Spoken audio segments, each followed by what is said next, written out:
ప్రత్యక్షంగా ముఖ్యమంత్రి గారు తదితర మంత్రులు శాసనసభ్యులు కూర్చొని డావోస్ పర్యటన గురించి పెట్టుబడుల గురించి చెప్పిన అంశాలను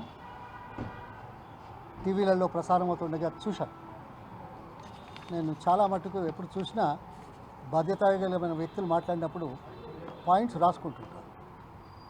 ఏదో అత్తరబుత్తరగా రాజకీయ కోణంలో మాట్లాడే అంశాలు నేను చాలా తక్కువగా చేస్తానన్నమాట ప్రస్తావిస్తున్నాను. ఈ నేపథ్యంలో ఇక్కడే ఒకవైపు ముఖ్యమంత్రి, మరోవైపు సంబంధిత మంత్రి ప్రజల సాక్షిగా, మిత్రుల సాక్షిగా ప్రజల ముందుకు వెళ్ళే మాటల్లో వైరుధ్యాలు చాలా స్పష్టంగా కనపడ్డాయి. ఏమన్నారు ముఖ్యమంత్రి గారు? సరే, పెట్టుబడులు తీసుకురావడానికి విదేశాలకు వెళ్ళడం, కంపెనీలతో చర్చించడం ఇది కొత్త ఏం కాదు. సరే, ఎన్ని వచ్చాయి, ఎన్ని వస్తాయి, చివరికి ఎన్ని మిగిలాయి అనేది అది వేరే అంశం. కానీ ముఖ్యమంత్రి గారేమో ఇది అతిపెద్ద విజయం అని మాట్లాడాడు. సంబంధిత మంత్రి ఏమో అక్కడే పక్కనే మాట్లాడుతూ ఇది అంత పెద్ద విజయం కాదు అనే మాట మాట్లాడి, ఇవన్నీ పెట్టుబడులు వచ్చి ఆశించిన మేరకు ఉద్యోగావకాశాలు కల్పించబడ్డ నాడే అతిపెద్ద విజయం అనే మాట మాట. ఆయనేమో సంతకం చేయడమే అతిపెద్ద విజయం అన్నాడు. మంత్రి గారేమో పెట్టుబడులు వచ్చి ఉద్యోగావకాశాలు కల్పించిన తర్వాత మాత్రమే అతిపెద్ద విజయం అనే మాట మాట్లాడారు. అంటే అక్కడిదక్కడే విభిన్న దృక్పథాలు, ప్రభుత్వంలో ఉన్న పెద్దలకు ఉన్న నగ్న సత్యాన్ని ప్రజల సాక్షిగా చూసిన తర్వాత మిత్రులకు, మీకు మళ్ళీ ప్రజల ముందుకెళ్ళి నేను మాట్లాడుతున్నాను. ఇది ద్వంద్వ అర్థాలు కాదా?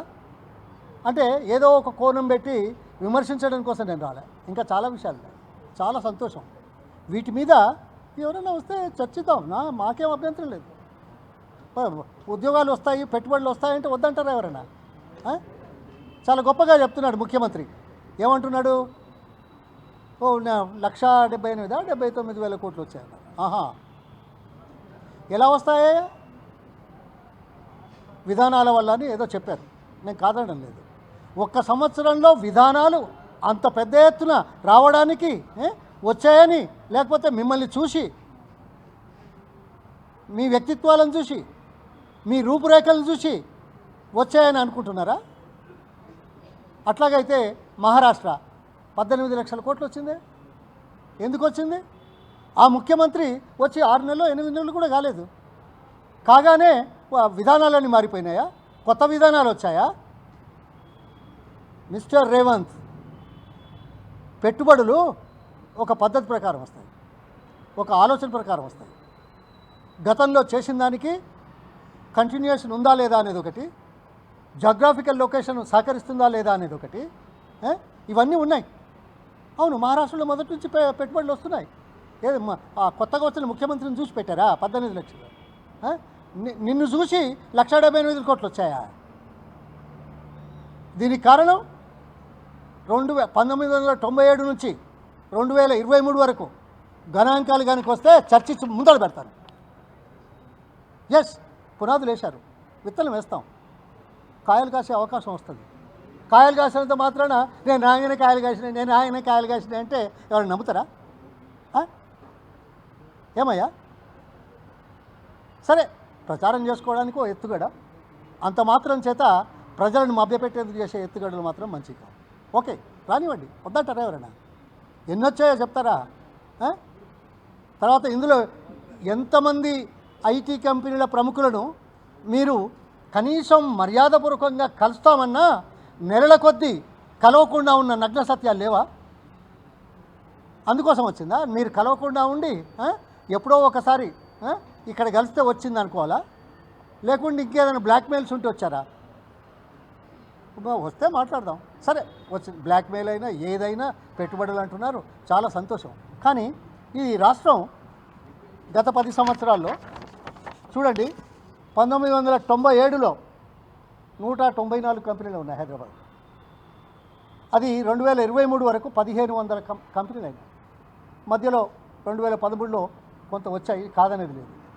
కానీ ఈ 6-7 సంవత్సరాల్లో స్టార్టప్లు ఈ దేశంలో అత్యంత ఎక్కువగా వచ్చిన చరిత్ర తెలంగాణలో ఉంది. ఎన్నయ్యా? 2016లో 400 వచ్చాయి, 2022 వరకు 2000 వరకు కొత్త కంపెనీలు వచ్చాయి, స్టార్టప్ కంపెనీలు వచ్చాయి. ఇది చారిత్రక సత్యం కాదా? ఈ బేస్ కాదా? ఇది బేస్ కాదా? అదేవిధంగా దేశంలో తెలంగాణ రాష్ట్రం 2022 14 నుంచి 23 వరకు ఇదేమన్నా ఐటీ ఇన్నోవేషన్స్ దాదాపు అన్ని రాష్ట్రాల కంటే ముందంజలో ఉంది తెలంగాణ రాష్ట్రం, 4%. మిగతా అన్నీ 1% కూడా లేదు ఇన్నోవేషన్స్. ఎందుకు వచ్చింది? అటువంటి వాతావరణం కల్పించబడ్డది కాబట్టి, అటువంటి లక్ష్యం ఉంది కాబట్టి, అటువంటి జాగ్రాఫికల్ లొకేషన్ ఉంది కాబట్టి, అటువంటి నాయకులు ఉత్సాహం చూపించారు కాబట్టి, అటువంటి నాయకులు పనిచేశారు కాబట్టి ఈ రకంగా వచ్చింది అనేది ఒక సత్యం అయితే, ఓహో మీరు రాగానే వచ్చిందని చెప్పుకుంటే ఆహా చాలా సంతోషం. చూద్దాం. మీ మంత్రి గారే అన్నారు, పక్కనే ఉన్నారు, ఇవన్నీ వచ్చిన తర్వాత చేసినట్టయితే బాగుంటుందని. ఏమయ్యా? ఎక్కడ ఉద్యోగాలు, ఎంప్లాయ్మెంట్ దాదాపు 9,05,000 ఉద్యోగాలు ఐటీ కంపెనీలో వచ్చాయి. ఏది 10 సంవత్సరాల్లో.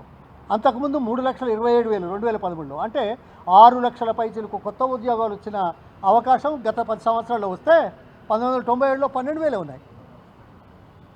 మరి 3 లక్షల నుంచి 9 లక్షల ఉద్యోగాలు ఊరికే వస్తాయా? వాతావరణం కల్పిస్తే కదా, పెట్టుబడులు వస్తేనే కదా, కంపెనీలు ఎక్స్పాన్షన్ అయితేనే కదా, వాళ్ళకు నమ్మకం ఉంటేనే కదా. అదేవిధంగా మరి స్క్వేర్ ఫీట్ బిల్టప్ ఏరియా ఇక్కడ కంపెనీలు ఎంత పెట్టాయనేది 2 లక్షల స్క్వేర్ ఫీట్లు కూడా లేకుండే 1997లో. అటువంటిది ఇవాళ 75 మిలియన్లు, అంటే 7.5 కోట్ల ఎస్ఎఫ్టీల ఆఫీస్ స్పేసు ఐటీ కంపెనీలో 2023లో ఉన్న నగ్న సత్యాన్ని కనుక చూస్తే మీరేం చేస్తారో చూద్దాం. ఈ సంవత్సరంలో ఎంత వచ్చిందే? ఎన్ని ఎస్ఎఫ్టీలు వచ్చిందా?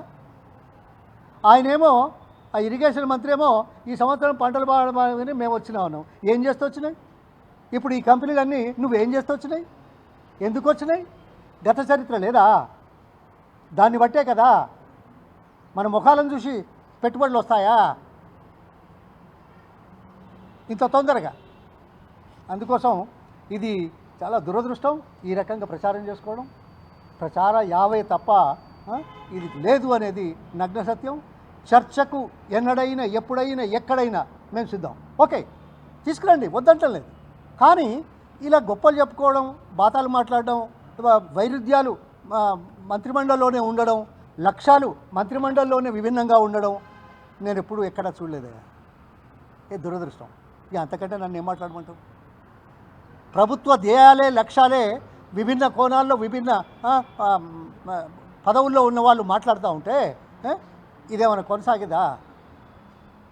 అందుకోసం మేము ఆహ్వానిస్తున్నాము పెట్టుబడులు, కాదనేది లేదు. కానీ దాంట్లో ఉన్న నగ్న సత్యాలు మాకు తెలుసు. ఇది ఎట్లున్నదంటే ఉట్టికెక్కలేనమ్మా ఏదో స్వర్గానికి నిచ్చనేసినట్టు పోటీ ఇతర రాష్ట్రాలతో గట ప్రపంచ దేశాలతోటి పోటీ పడతావా రేవంత్? అవునా? మంచిదే, కాదంటావా? మహారాష్ట్రతో బడి మొదలు. మహారాష్ట్రలో 18 లక్షల కోట్లు ఎట్లా వచ్చినాయి? ఇక్కడ 1,79,000 కోట్లు ఎందుకు వచ్చింది? ఏం మాట్లాడతావు? ఇంకా ఏదో స్కిల్ డెవలప్మెంట్ యూనివర్సిటీ పెడుతున్నారు. నేను ఒక మాట, ఇది సర్కాస్టిక్ వాస్తవంగా. ఓకే, మంచిదే, అవకాశాలు కల్పిస్తాం, స్కిల్ని డెవలప్ చేస్తాం. కానీ నీవు ఈ స్థాయిలో రాకుండా ఉండడానికి, చదువుకోకుండా ఉండడానికి, విజ్ఞానం లేకుండా ఉండడానికి ఏ ప్రభుత్వం అయినా అడ్డుపెట్టిందా నిన్ను? ఏ ప్రభుత్వాలు ఎప్పుడు అడ్డుపెట్టలే. ఈ రాష్ట్రంలో దేశంలో ఎక్కడా లేని విధంగా పేద బడుగు వర్గాలకు గురుకులాల విషయంలో చూసినట్టయితే అవకాశం కల్పించడానికి చేసిన ప్రయత్నాలు మరే రాష్ట్రంలోనూ లేవు. మాకు 1960లో 70లో అడ్డుపెట్టిందా? మేము కూడా పోయినాం, మేము కూడా చదువుకున్నాం, మేము కూడా అమెరికా దాకా పోయిచ్చినాం. అడ్డుపెట్టినారు. మరి రేవంత్ రెడ్డికి అడ్డుపెట్టినేమో. అందుకే ఆ భాష, ఆ మాట, ఆ తీరు, ఆ లక్షణం ప్రజలు గమనిస్తున్నారు. ధన్యవాదాలు.